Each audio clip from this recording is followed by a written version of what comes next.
Anthony, so good to see you. We're going to be taking a look at those valuations today. We're not talking anymore. No, I totally respect that decision. I'm Anthony. Welcome to No Vacancy Live. That's my friend Glenn. You're watching the #1 show in hospitality.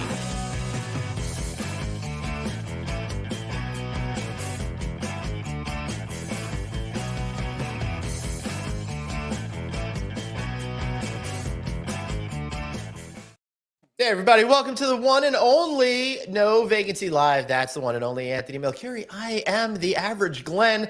So great to see you, my friend. Look at you. Big segment on TMZ yesterday. That was pretty cool. Yeah. You want to play the whole 7 minutes? I would love to. Then I don't have to talk for 6 minutes and 47 seconds or whatever it was. There's two things happening. One, I want to talk a little bit about TMZ. So thanks for bringing it up. But number two is we're going to see how OCD I am. I just dropped a piece of paper on the floor. Yep. If I get it, you're not going to see me for like a minute. All right. But my OCD may get the best of me in the middle of the show. So if you could, why don't I do this and you take care of that so we can move on in peace. Hey, everybody, I want to thank today's sponsor, Radisson Hotels America. I love these guys. And yeah, they're going to be even more powerful when they get connected with Choice Hotels as soon as that deal closes. So right now, get in early. It's a perfect opportunity to make your investment in incredible brands such as Radisson Red, which I absolutely love, or Radisson Blue, or one of the other family of brands. Make sure you tell Phil Hugh No Vacancy sent you. Say hello to him. Go out, have a good time, learn about why it's the right product. Check them out. Yeah. So thanks for getting my OCD under control. But it's interesting. You just said when they close, in 30 seconds or less, explain to people why they can't move right now about the franchising. I found that interesting. They can't sell any franchising until the deal closes, right? Right. So because everything's going to be changing and they have to change all the documentation in order to be able to go ahead and go to market. So they're kind of in this probably like little pause mode right now. But as soon as that deal closes, I'm sure they'll be filing that paperwork right away and it'll get cleared. So TMZ, what happened to me? I don't know. You turned off your camera. I didn't do it. So TMZ, as they call me, they're TMZ's hotel guy. And it was very interesting because if you watch the segments all over my social media, they posted it yesterday. They really, of my friends over there, which I love all of them, is the segment was about robots because I wrote it or I was interviewed for an article in the Washington Post about robots.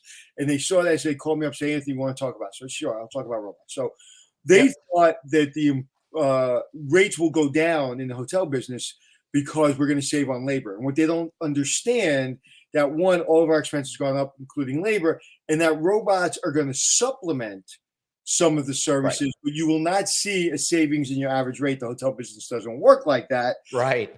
And the gentleman that we have coming on today understands that the most because if it did work like that, then he couldn't get the valuations that he puts now. We have robots. Right, let's take $100 million off the top. That's a good point. All right, we're gonna bring in our guest in 1 second, but Anthony, that's really cool that you were featured for such an extended period of time on that show. You know? You know what it is? I've learned about these shows, and not blowing smoke, but I've been on every one of them. The only one I haven't been on is Good Morning America. My friend Joe Isadori, who's kind of my consultant chef that works with me in all my hotels, he was on, and he was amazing yesterday. He was funny as hell. But for some reason, I don't know why. Like that's one show they don't do hotel things. Really strange. Maybe you offended Al Roker back in the 90s or something like that without even knowing it. Who knows? No, who? Al Roker? Oh, Good Morning America's ABC. Al Roker's the Today Show. Oh, you're right. I'll tell you a quick Al Roker story. I get a call last minute. They're like, "Hey, we need you to come down." I was on vacation upstate. I come down. I drive down Sunday night for Monday morning. I get on the show, and if you know the Today Show, especially if you've been on, I've been on like 7 or 8 times. They kind of, "Hey, Anthony, how you?" There you go, stand there, and I know what to do. They know what to do because we have some notes, whatever. And he turns to me and he gives me the pointer because I'm supposed to point at the map of the country about travel or whatever my notes were. And he hands me the pointer. He goes, "You're supposed to point at the map," and I wasn't told that. I was like, "Al, you're the pointer guy." Right. I was like, "You point at the map." He goes, "Where do I point at?" I go, "I don't know, but I can't point at anything because I don't know what's going on." So me and him were like pushing the points to each other. Who's to say he pointed, I spoke. That's pretty funny. All right. Now, I may not have ever been on the Today Show, but I was quoted in USA Today on Saturday about weekend travel. So Google my name and you can go ahead and read that article. And what is your over name there. again? Glenn Hausman. Glenn Hausman. But we're not worried about me because we got the incredible Daniel Lesser. He is the co-founder, president, and CEO of LW Hospitality Advisors. We featured them on the show prior, but now we get to hear from the big cheese himself. Daniel, how are you, man? I'm doing great. How are you, Glenn? Anthony, Good. Good to see you as always. It's great to see you. This is our first time having you on this show. It's great to see you in the virtual format. I am absolutely flattered and thrilled to finally make it to Hollywood. Well, I don't understand why it says co-founder or founder, whatever it says. It should just say Big Cheese on it, right? It should say Big Cheese. Call me whatever you want. But so anyway, I didn't finish my thought. The reason that you get called on those shows is that whatever they tell you to do, you show up and you do it without question. That's why you get called. But anyway, so Dan, how are you? Last time we had lunch, or the first time we had lunch, you had me laughing, and we were making fun of Peter. It was like my favorite lunch ever.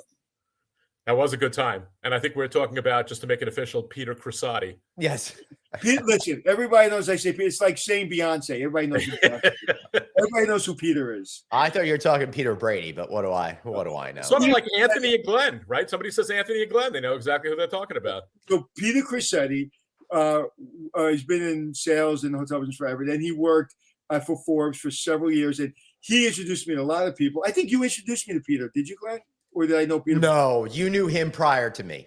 Okay, so me and Peter became friends, and he introduced me to everybody, including my friend Jerry Anzarello. And then he was nice enough to introduce me to you, my new best friend. Same here. Great to meet you guys. So we're gonna. I really want to. This is one of the subjects that people don't really understand or know about. Even if you're a general manager, or if you're not an asset manager or above, you really don't know this even exists. Matter of fact, I was having breakfast at the Plaza this morning with my friend Elliot, and Elliot said, "Oh, I'm using Dan's company to evaluate a deal we're doing in Tennessee." I go, "You know what? I got to go now back home because Dan's going to be on my show today." He goes, "Really?" So it's small world. But so tell people what your company does. So LW Hospitality Advisors, we have 3 silos of business. Silo number 1, I would characterize as non-advocacy work, appraisals, market studies, feasibility studies, lots and lots of litigation-related work. Doesn't really matter who retains us. The findings are the findings. The second silo is what we call asset management, and we do third-party asset management. We have about 35 properties in that portfolio. We do not do day-to-day management. A subset within asset management is consulting advisory work for folks who we very respectfully refer to as newbies to the hotel space. So I'm sure you gentlemen have encountered these kind of folks. They're smart, sophisticated, they have money or access to money. They know and understand real estate, finance, right, markets, etc. But they don't necessarily know a whole lot about hotels, right? Well, and so that's been my business model on TV and off TV for the last 10 years. Just hope that robots don't take over for us. So we do a lot of work with newbies in the hotel space. And then we also, within that silo, do receivership work. So last year, I was the court-appointed receiver of the one Colony Capital hotel portfolio that Highgate did not buy. It was 48 assets around the country. It ultimately did trade. That was an incredible assignment. Our last silo is Lark, Lodging Analytics, Research, and Consulting, headed up by Ryan Melliker. It's a predictive analytics platform. It's like something that it's something that does not exist in the industry, although some people do compare it to other prognosticators out there. So when you said taking that group into receivership, that was very interesting. What does that mean, and what does, like, explain people to that, like, fundamentally? I know what it means, but like, why? What do you do in that instance, and then why was it interesting to you after all these years? Well, let's start with the second question. It was interesting because while I had been I had done some receivership work previously, Mhm. I never took down a portfolio of 48 assets all at the same time. So that was very challenging and interesting. Receivership is essentially acting as as owner, right? But not legally being the owner, right? So essentially a court orders for a receiver to be put into a situation, whether it be a hotel or some other enterprise, to basically act as the owner and report to the court and be responsible for oversight of the property, making sure the manager is doing the right thing, the day-to-day Right. manager, making sure all the bills get paid, et cetera, et cetera. Now, Dan, I do want to talk a little bit about where we are with valuation stuff. But before we get into that part of the conversation, I'd be curious to know what you're seeing right now in that world of receiverships, because one of the stories we've been tracking is that a lot of people held onto their properties that otherwise might not have during the pandemic because of government programs, et cetera, et cetera. I hear from being out on the road attending many events that might be changing. What is the state of that particular side of our universe right now? Are more properties being removed from ownership or no? That's a great question. So if you actually look back at when the pandemic hit, there were lots of groups that were gearing up to serve as receivers. Right. And very little actually bubbled up. Mhm. Because during the pandemic, everybody was playing nicely in the sandbox: the lenders, the equity, hotel brands, managers, et cetera. And so during the pandemic and the downturn, there really were not that many receivership opportunities. I was fortunate to be mandated on one of them, which, like I said, included 48 assets. Mhm. There really has not been a whole lot of receivership activity. Yeah, people are talking about, some of that bubbling up, maybe The in the near CMBS term. now, apparently, commercial backed mortgage securities is what that particularly means. And I understand that there, because of that, and because of payments now coming due, that might be causing pressure on owners. I don't think there's anything new in connection with that. I think rising interest rates are going to be a challenge, Interesting. for refinancing and for getting capital improvement programs Hmm. implemented. Hmm. And so, yeah, listen, there's always a chance that lenders are going to take properties back.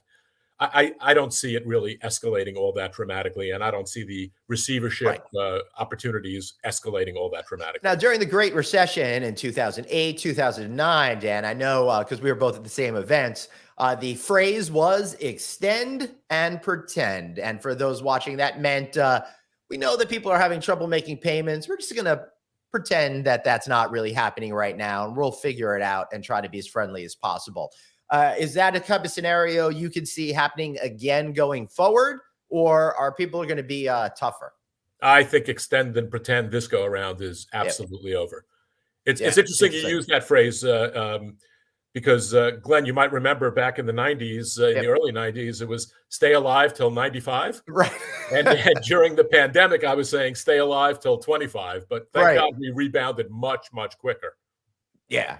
Excellent. Anthony? But it's interesting. We were talking about this on the show that we didn't see anything going to receivership. Me and him been around a long time, and we knew everybody was on their Peloton. Everybody was just trying to make it through, right? So everybody was trying to relieve stress and didn't want any more problems than we had. But this is what and you're the best person to answer this question. This is what I'm fascinated with right now. We have good average rates. We have high demand in a lot of places. We have a labor shortage. We all know that. But right now, you can't touch some markets. Like we had a deal in Tampa that unfortunately didn't work out, but you can't touch Tampa. You can't touch other areas. However, with the interest rates going up, with the inflation going up, with all the problems that we're having, with the war in Russia, in Ukraine, I am sensing that people in the next 18 months are going to be able to find some deals where people are trying to probably get rid of some of their properties now because they're seeing the real estate market really, really strong, and they're trying to prevent selling it in 18 months when it's not going to be as strong. What say you? I say that there is so much capital on the sidelines looking for yield. This was all raised at the very beginning of the pandemic in anticipation of incredible opportunities. Right. And candidly, Never there were materialized. opportunities that bubbled up, but going forward, and for some of the premier opportunities that did bubble up, there may have been distressed transactions, but because of all the money out there competing to invest, they don't necessarily represent distressed pricing. And so if you think about it, Right. with all this cash sitting on the sidelines, with inflation being what it is today, every day you hold on to cash, you're losing money. Right. So there's pressure for equity investors to get money out the door. And so I believe that Interesting. irrespective of rising cost of debt, equity in many instances is going to say, you know what, we're just going to have to lower our expectations a tad to get a deal done. Right. That's interesting because interest rates have been so low since the Great Recession, and general pricing increases has remained pretty nominal over the last decade or so. So it's interesting that all of a sudden, with that rising inflation, everyone's like, "Oh, we waited, better act now." So where are those deals happening that are giving the investors an opportunity to convert cash into real estate to fend off the recessionary trend? I mean, they're happening all over the country, and they're candidly happening in all parts of the sector, whether it be Right. Select service, which we all know is extremely popular, right? All the way up to full service and luxury properties, many of which are trading, many of which are trading at below replacement cost. But how much of that is going to the Airbnb type of structures where like hotels, like even Marriott is getting into the Airbnb kind of business? Or what's going on with that? Well, everybody, does not lose sight of Airbnb and what they're doing, right? And so the hotel brand families are always looking to compete in every sort of sub segment. And so, yeah, every hotel brand family is trying to get into the short-term rental space. Airbnb is here; it's not going away. There's no question about it. But candidly, I think there's a pretty sizable part of the population that loves to stay in Airbnbs, and then there's a whole nother end of the population that I included have no interest in staying in Airbnb. I think the Airbnbs for people like that really are on Airbnb people, especially business people. It's like if you're going out with your family, you're gonna be near the water, and you just want a really nice house, and you're gonna have extended family. That's to me where Airbnb works.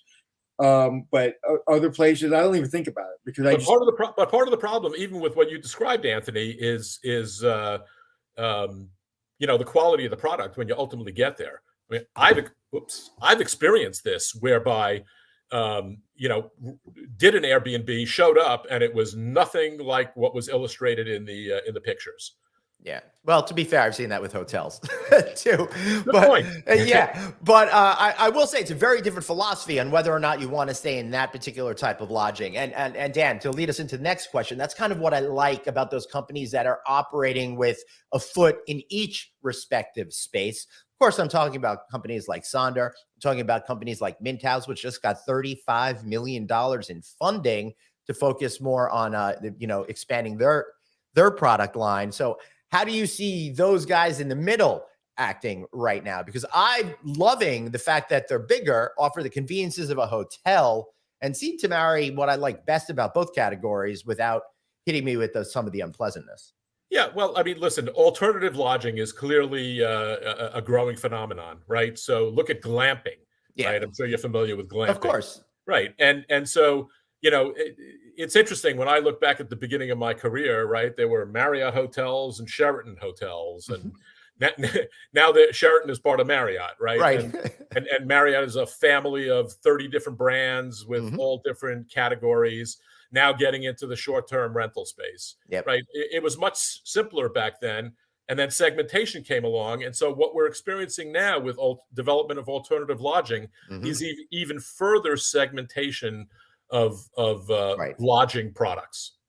Right. Which makes sense because we're running out of categories to continue parsing select service, for example, into a little bit even more chunks that are out there. So I think it makes sense when you're looking at the overall hospitality industry that this is the next evolution. For the last 10 years or so, the last 5, I think people have really been focusing on that extended stay component. And this, to me, Dan, seems to be a natural expansion from that. Are you seeing people that are typically dipping their toes in one set, like they get into extended stay, then they want to move on to, new types of products. Is there any sort of patterns that you're seeing amongst buyers and investors out there?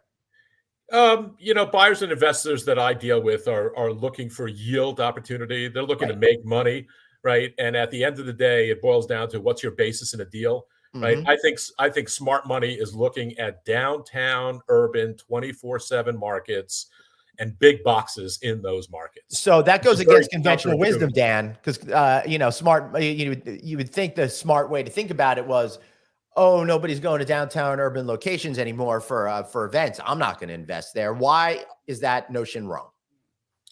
Because of the basis opportunity, what you can get in at on a per pound basis. Right. Look at the Sheraton Times Square. I think that's a poster child of. I was just going to cite the Mandarin Oriental deal in New York as well, but you're right. Could you share if you know the specifics on that deal? MCR, I believe, purchased Sheraton, correct? They did from Host, and I want to say it went for about $200, $250 a key, something like that. Yeah, I'm going to see if I could find that. I mean, that's a massive hotel. You could never build that hotel today for anywhere close to that amount that they paid per pound. Right. You can knock $356 million. I'm sorry, Anthony. Please continue. You can knock the building down and sell the land for that, what they bought it for. Say that again? I said you can knock the building down and get more for the land for the price they paid. It's crazy. Yeah, exactly. And so if you think about it, that's a lot of real estate, and there's opportunity there. Well, listen to this, Dan. I wanted you to finish your thought, but check this out. It sold in 2006 for $738 million. MCR got it for $356. How much did it sell for? $356. No, how much did it originally sell for? In 2006, it sold for $738. Now, this hotel is much older than that, just so everyone knows who hasn't been to New York. It's been there for at least 25 years. They got it for 2 packs of cigarettes and a soda. Right? And I think a sandwich from Subway or something like that. But Dan, sorry to interrupt you. I thought those numbers were really compelling. Please continue. Yeah. I mean, also, don't forget, you look at that and you say, wow, 50% from what it sold for the previous time. That doesn't factor in all the money that Host made from 2006 while they held on to it. So you got to look at the cash flow every year as well as the residual. And they have to look at what do they have to pour into it for the next 10 years. And with reopening it or getting the union back into place. So they probably did the math. Some asset manager sit in the corner somewhere. And he's like, you know what? If you want to hold on for 10 years, you'll make money in the 11th year, but why hold on to all that when you can make money now? And, or just, get rid of it and solve all your problems. So what did the Mandarin go for? It was some ridiculous number. That was a partial interest. I don't believe that was a full one. Yeah. All right. So if we can go back, Len, if you kind of wait, I do want to say, to stick on this one thing, the Hilton Times Square was also just bought by Apollo Global, I think, and Investor Newbound Holdings for like $85 million. And that was also substantially below. And I'm sure, Dan, you can really talk to that deal. But that deal was problematic way before the pandemic, correct? They were having major issues before. That's the one on 42nd Street, right? Yes, correct. Yeah, they were having major issues with that hotel. But come back to my point a minute ago, but the smart money is investing in downtown 24/7 urban cores. It's all about you, Dan, how smart you are. How dare it be about our guest on our show? Dan, if I can ask this question. You guys are hilarious. It was really, we were up all night prepping with these questions. Yep. I gotta have a business tell you. Again, I want to get back to the young people that watch the show that don't know what we're talking about. That I come to you and I go, hey, I have a piece of property in Nashville, Tennessee. I want you to underwrite it. I want you to evaluate it. Tell me what to do. What is the first, second, and third steps you do when I come to you after we sign the contract and I pay you what you need? What do you do? How do you look at that? I want people to understand that. Well, the very first thing is going to see the asset, whether it's a piece of dirt or it's an existing building, right? And really getting an understanding for the asset, for the surrounding neighborhood, for the competitive environment, what other lodging products are in the market. If it's an existing property, looking at the existing profit and loss statement. If it's a proposed property, figuring out what the opportunity is in terms of profit potential, and then taking that even further to figure out valuation. Valuation is predicated upon cash flow, so the present value of future benefits, and yeah, that in a nutshell is what we would do. And this is a perfect example. Getting back to the urban market, if you take the Mandarin, or let's use the New York Hilton on 42nd between 7th and 8th, okay, right next to that old big McDonald's. You take that building, you knock it down. Okay, knock it down. The one on 42nd? You can get just as much, if not more, than they paid for it. And the reason being is what people don't understand is hotels are a business. Yes, they're a real estate investment, but they're a business and they come with expenses. If a piece of property on 42nd Street today, I remember, you know where that big building is on 8th Avenue and 42nd, right across from the Westin? There's that big green building. It was one of the biggest buildings in the country.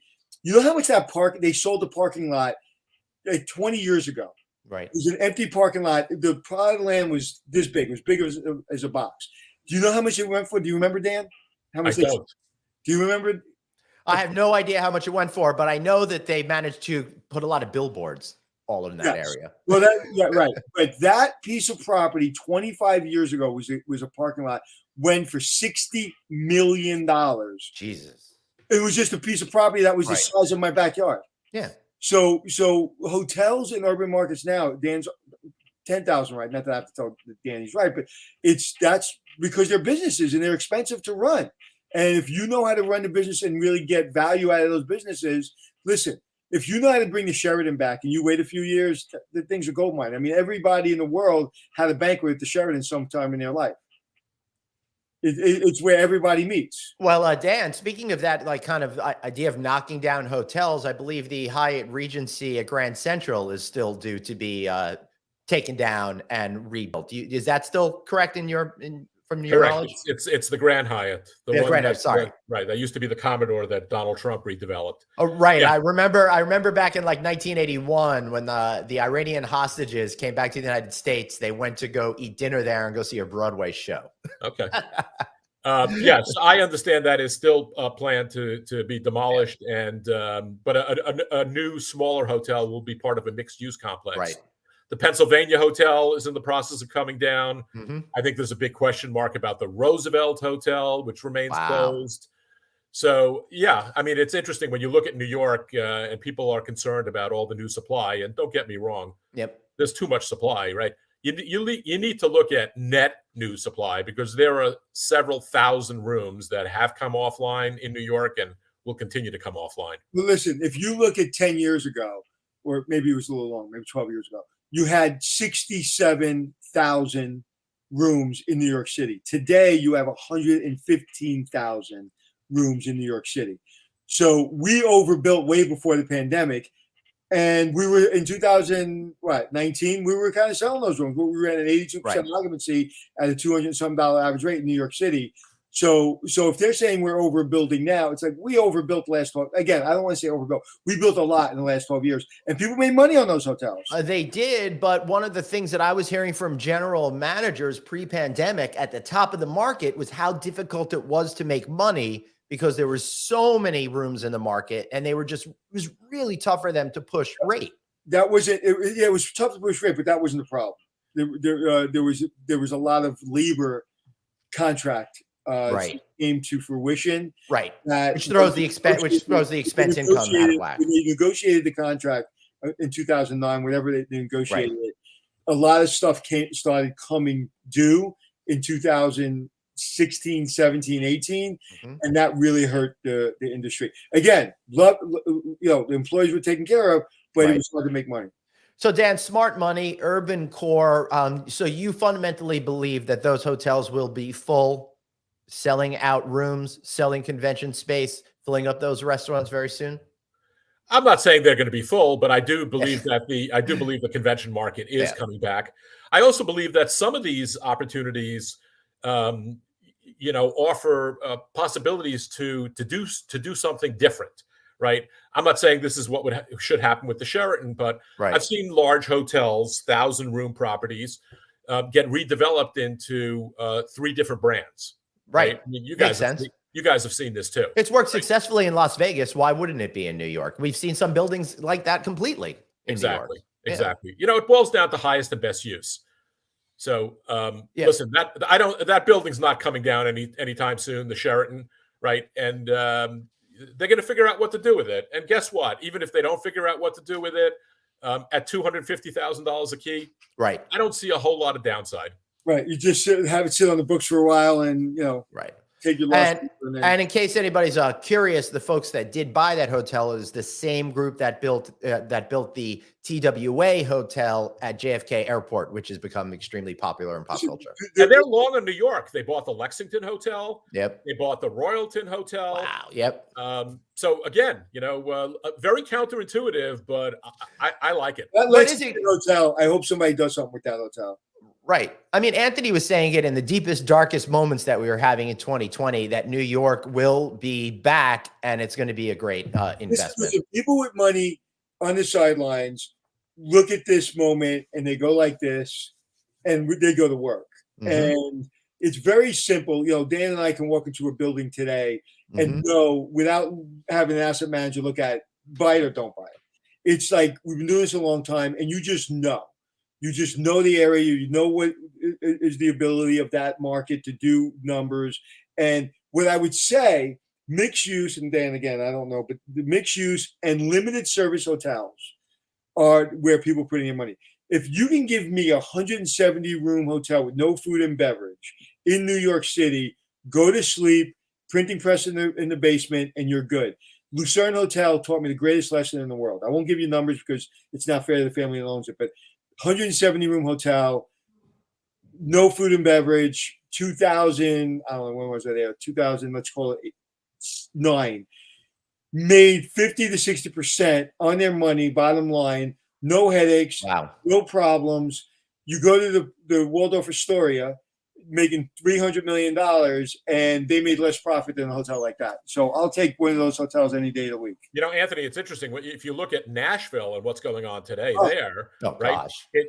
There's a lot of smart money going into high-end properties in Nashville. And look at the recent trade of the W, right? That went for $950,000 a key. Woo! Fairly new hotel. And then it was recently announced that the Conrad's trading, brand new hotel, no operating history, for close to $800,000 a key. So Dan, I've been hinting at this for a while, and I want to know, the answer to everything. Peter just called me and said, ask Dan anything, he knows it. So I've been saying this, I don't know why. The Graduate Hotel Group, who's done an insanely good job with their marketing and positioning, who's buying them? I want to know. Not that they've said they're for sale, just for the record. Okay. Well, for the record, I love speaking and talking to the press and what have you, but I have 3 cardinal rules. I never talk about individuals, I never talk about specific deals, and I never talk about specific companies. So what's the next question? All right. So the next talk about Glenn. No, the reason I put it out there is because when a brand does come and take him because it's going to happen. I just want to replay every time I said that's going to happen. Yeah. But if I told you, I'd have to shoot you. So I can't tell you. No, but one of the best products. I haven't seen a launch of a brand that good since Kimpton. Yeah, it is an interesting product, that's for sure. So Kyle is saying he's a hotelier. Loyalty programs and rewards are taking most suites in hotels. So are you seeing a downsizing of suites with newly renovated branded hotels because most hotel owners aren't seeing revenue from suites? Is that even possible to answer, Dan? It's possible to answer, and here is the answer. It really depends on the specific asset and the market that it operates in. Right. The hotel business always has been and always will be a neighborhood business, street corner business. So it really depends on the specific property. You can't give a broad answer to that. So, all right. So let me answer this question. Okay. You're looking at revenue management. 3 weeks before all the suites sell out for $1,200 a night, loyalty members aren't getting the suites. Right. Here's your answer. Yeah, great point. Dan, a couple of years before the pandemic started, we saw a trend for smaller hotel rooms, with the brands insisting that customers didn't actually want to be in hotel rooms. They wanted to be down in the lobby so it could make the rooms really small. Things have changed a little bit. What do you think is the future trend for the size of actual hotel rooms? Because it's so essential to think about that. Of course, you know this when creating the construction, costs and budget. Absolutely. But again, the hotel business is very segmented, as we've been talking about, right? Right. So, size of room is going to very much be predicated upon the hotel product type and who it's trying to cater to. Yep. Yes, younger folks tend to want to hang out in the lobby and not spend time in their space, right? Older guys like me, I don't necessarily hang around the lobby all that much, and spend more time in my room than in the lobby. Yeah. I like to hang out in the lobby, but they're like, sir, it's a little creepy. Please go back to your room. I'm definitely a hangout in my room. One of the rooms I really enjoyed hanging out with the most in the last year is the one at the Resorts World. The 5-star hotel. What's the name of that hotel? Crockford's. Crockford. That's my new favorite room. Yeah. Dan, what was really cool about those rooms is they weren't large in footprint, but they had extremely high ceilings and everything just felt right. It was definitely the Goldilocks. Not too big, not too small. It just felt really good and cozy in that space. But interestingly enough, Dan, you're a New Yorker, so you get this. During the NYU Investment Conference, I had the opportunity to see the Motto Hotel. For those of you who don't know, it's a newish brand from Hilton. This is the first one that I've had the chance to see. And those small rooms, which were designed small on purpose, were actually bigger than a lot of rooms I stayed at in New York City over the last 20 years.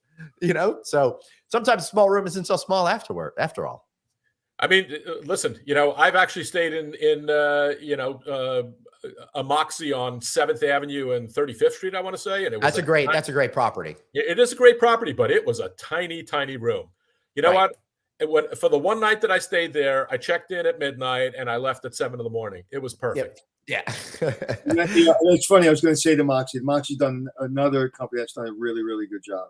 Yeah, for sure. Dan?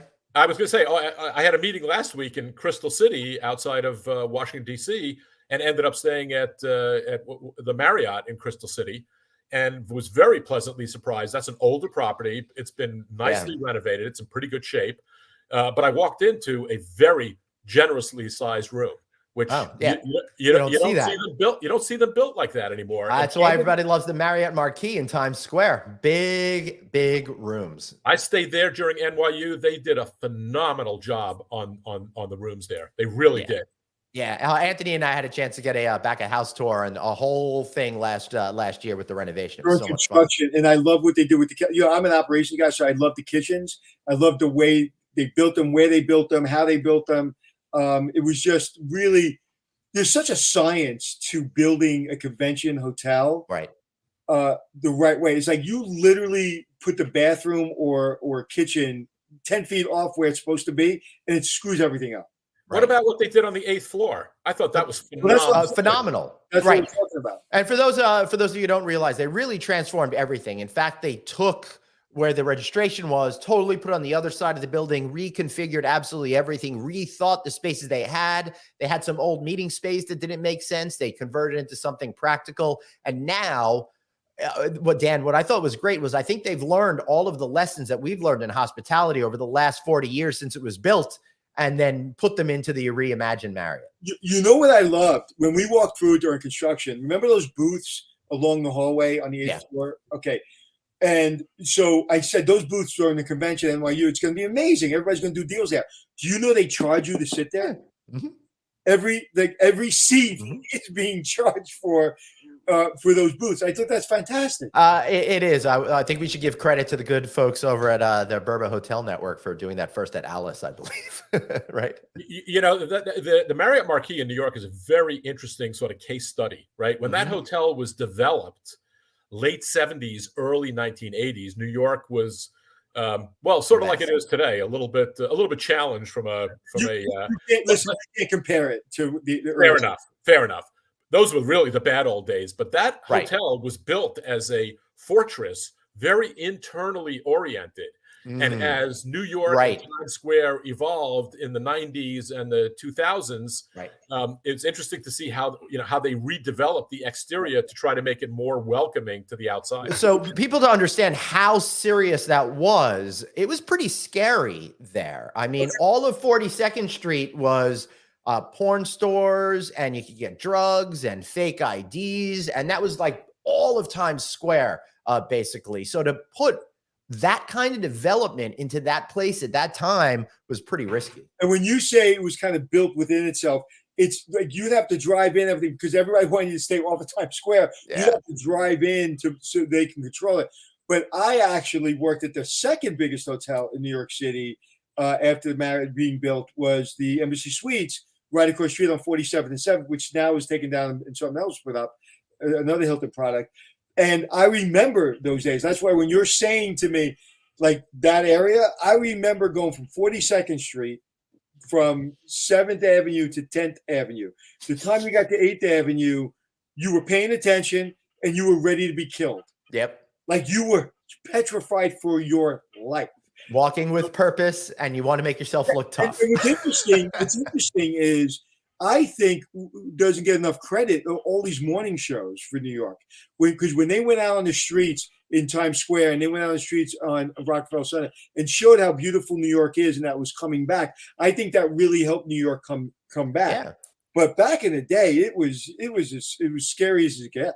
I think it's about 20 years ago that the development of that Marriott was a catalyst for 100%. Times Square. The streets doesn't happen if the Marriott doesn't happen. Right. Yeah. I mean, everything is completely transformed. Remember, Times Square stood, if you were a tourist, Times Square was stay away from Times Square. Go downtown, go uptown, stay away from Times Square. That's almost unimaginable a couple of years ago. Now it's like, all right, Times Square is getting a little shady again, but hopefully we'll solve that. Look at Bryant Park, which is close to Times Square. When I was growing up, you would not walk on that side of the street of 42nd Street. You would stay away from Bryant Park. Look at it today. Yeah. Look at the High Line. The High Line had all the prostitutes and all the drug addicts on the High Line. Now it's one of the greatest parks in the world. Yeah. Yeah. It's that's absolutely incredible. Well, so you know what? We have a new show coming up next Monday called Three Guys Talking. Yeah, right. 3 old guys talking. Yeah. So, Dan, we talked a lot about New York. We're starting to run out of time. I want to focus on LA for a second because we had on the general manager from the brand new Conrad Los Angeles. He was on last month. They should be opening any day now. That whole development over there seems to be another catalyst for downtown LA. How is the state of that market right now? Because when we were there for Alice, it seemed like all the progress they had made over the last 10 years since LA Live opened was kind of lost. So how are you assessing that particular market? Well, you got to look at a market like downtown LA on a very long-term basis, right? 30 years ago, downtown LA, they rolled up the sidewalks at night and there was just nothing. Yeah. There was nothing there. And if you look at it today, it's obviously evolved. Right. Mm-hmm. And I compare it to, akin to, dramatic upswing over time, a little bit of a downturn. Right. But you're still today at a much better level than you were 30 years ago. Right. And so, LA Live was obviously a catalyst to downtown LA turning around. Right. And I think the Conrad and the development around it is going to that development is called the Grand LA for people that aren't familiar. Right. Downtown LA is evolving. It's, 20, 30 years from now, I think it's going to be a very vibrant 24/7 market that's going to be very attractive. That's great to hear. Yeah. There's still a lot of hotel development and stuff going on in the convention center behind Crypto.com Center, which was Staples Center prior to the name change. Yeah. It's important to remember, during the pandemic, I think, there's been a question about urbanization, everybody leaving downtown cities, right? Urbanization is not going away. It's been around for a long time. It's going to continue to be around. People want to live, work, and play in downtown urban cores where they can walk to everything. Plus, if there's no jobs in rural markets, everyone's leaving rural markets to go to cities. And listen, all you saw it in New York, right? When you started seeing people after 9/11 kind of leaving the city, the market came down a little bit, the rents came down a little bit, everybody came back. Right now, New York City, you can't get a studio for less than $3,500. Yeah. Smallest walk-up studio in New York City is $3,500. You reduce those, say, I don't know, people are starting to leave the city. You reduce those prices, they'll come right back. And that's the attraction. It's so New York, LA, those kind of areas, you reduce pricing and it will always fill up. And it's not going to fill up with people you don't want because, all right, so we go from $3,500 for a studio to $2,800 for a studio. Look at, just look at Manhattan. There's a lot of tourism and foreigners who are back, right? And oh my goodness, try getting a hotel room in New York today for less than $500 a night. Good luck. Producer Dave is general manager of a hotel on the east side of New York, and he was selling rooms for even more than that recently. It was so funny was just a year ago. David was really, really stupid. Now he's really, really smart. That's what happens in the city. The general managers, man, they're stupid. Anything for these rooms, and then all of a sudden, the economy, in New York is back, and then all of a sudden, they're the smartest people in the world. Dan, before we let you go, what market is exciting you, intriguing you, makes you most curious about here in the United States? What market? You know what? I'm going to fall back to what I've been talking about here from the beginning, and that's downtown 24/7 urban cores. Very counterintuitive. San Francisco, Chicago, New York, Washington, D.C., right? At the right basis, all these markets, make a lot of sense and I think have tremendous upside. But Dan, you're talking about the real institutional money, the real money that's going to be around. You're not talking about milk money. I want to buy a hotel for 150 rooms. If you need the money today, that's a problem. Maybe you go to a limited hotel in Nashville or somewhere else. But in New York, I mean, you've got to be a real player to buy in New York right now, no? 100%. No question about it. Yeah. And we're talking about institutional capital. Right. But there's room for everybody to play. What do you call that? Milk money? Milk money. I love that. Well, I said to a guy, Glenn's heard the story. I said to a real estate guy that you would know if I said his name. I said, I was in Tampa and I said, tell me a place you put your milk money. And he brings me to this hotel. This is a year ago. Brings me to this hotel. And I said, I'm not going to tell my investor to buy this brand. And he goes, who's your investor? I told him. He goes, okay, the guy's the real deal. He said, walk the hotel. 8 minutes. I came out. I go, what's your number? He gave me a number. And I'll tell you off air what it was all about. Gave me a number. I said, deal. There was money in the bank the next day. And it just sold for double what he bought it. Well, he didn't buy it. Somebody else bought it, but double. So when I said milk money, because when I was saying I don't want to buy that brand, he said, Anthony, you asked me a very important question. Where am I putting my baby's money? Because I just had babies. I'm putting it in this hotel, and I'm going to be confident that baby's going to have a lot of money when I die. And sure enough, I mean, you can't buy anything in Tampa right now. Oh, Florida is just absolutely on fire. East and West Coast, South Florida. But you see, that's where the herd is going. Right. And I'm not saying there's not opportunity there. There is, sort of like Nashville. There's definitely opportunity. Right. But I'm very counterintuitive and like to kind of go where nobody else is looking. If everybody is going to one place, then you're going to be paying more than if you're smart enough to go to one of these locations that you're talking about. And you could probably get more per dollar in the long run. $9.50 a key in Nashville with no operating history versus $2.50 a key in New York with operating history. And it's New York. Correct? Yeah. Buy the crappiest building in the best neighborhood, and don't buy the best building in the worst neighborhood. That's akin to buying a house too, right? That's what I'm saying. That's how I, when I bought my house, it was like, I don't have the biggest house, but I'm in the best neighborhood. So yeah, worked out. So Dan, how can we learn more about you folks over at LW Hospitality Advisors? Just check out our website, www.lwhospitalityadvisors.com. And feel free to give us a call too, 212-300-6684. And I'm at extension 101. Beautiful. I love it. I think it's the first time in the history of this show somebody actually gave the phone number with the extension. I love it. I love it. Hey, and I just got an email as we're standing here. The Conrad Los Angeles officially opens its doors. So I guess they were listening to us. So do we have time for 2 more minutes? Because 2 more minutes. 2 minutes. One, we haven't said the name Peter Cressetti enough. So Peter. All right. You happy, Peter? Okay. Thanks, Peter.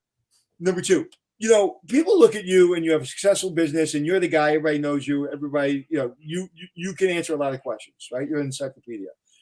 What was the secret? And there is no secret, but what is when you decide to Don't tell that to Oprah. to hang your own shingle and run your own business?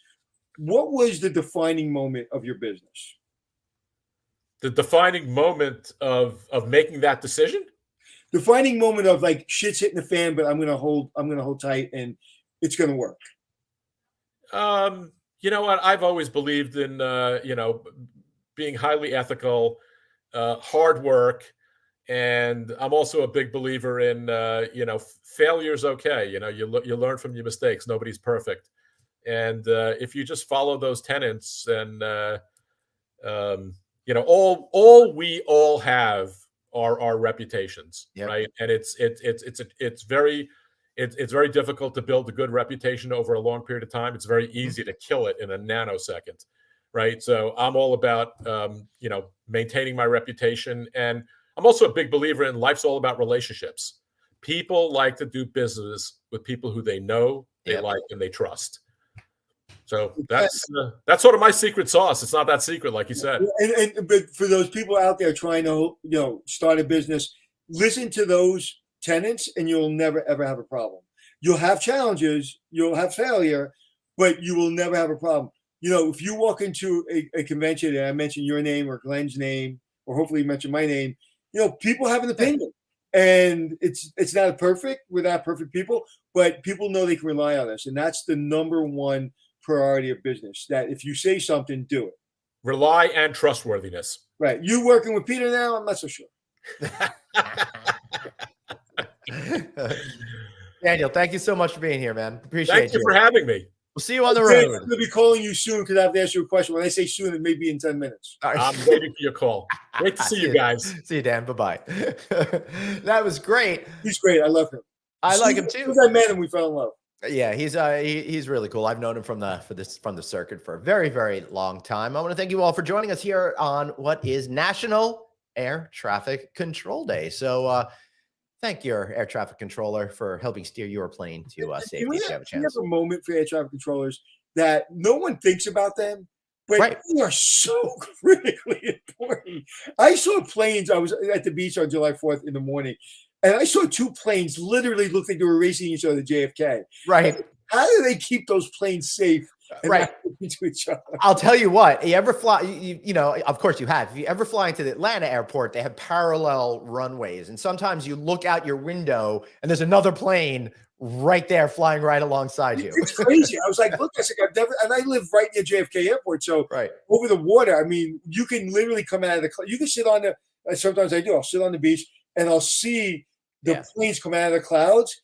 And I count every maybe 2 minutes, plane. But when you see two next to each other, I don't care how many times you've seen it, it's scary as hell. And it's really wild too. Yeah, I think they have to be miles apart and thousands of feet. Oh yeah, they are. But you can't. It's like Las Vegas. You think the next casino's right there, but then it's a really long walk. And then it's 110 degrees out, and you're walking. You go, shit. All right, everybody. Be sure if you're watching us, listen to our audio feed. Find us on Apple Podcasts, iHeartRadio, Stitcher, wherever you get your shows. And if you're listening to the sounds of our beautiful tones, but you want to see what we look like, follow Anthony and R on our respective LinkedIn pages, Facebook pages, novacancynews.com, and of course, YouTube. Any final words, pearls of wisdom today, Anthony? No, it was absolutely a pleasure talking to him. It's he has so much information, and that's one of the reasons I love talking to diverse people from diverse backgrounds in this business, from asset management to development to operations.